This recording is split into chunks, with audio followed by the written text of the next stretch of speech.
জার্মানিতে শীত কেমন এটা নিয়ে একটু কথা বলা দরকার। তো চলুন শুরু করা যাক। জার্মানি হচ্ছে মূলত একটা শীতের দেশ, কারণ এইখানে হচ্ছে আপনার 8 থেকে 9 মাস শুধু শীতই থাকে, আর সামারটা খুবই কম থাকে।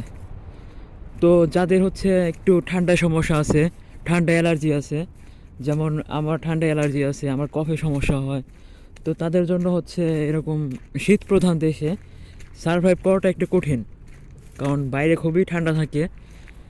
আর যখন স্নো হয় তখন তো একদম অবস্থা মানে খারাপ হয়ে যায়। আর আমি এখন যাচ্ছি বিরিয়ানি কিনতে, তো চলুন যাওয়া যাক। 2000 years later.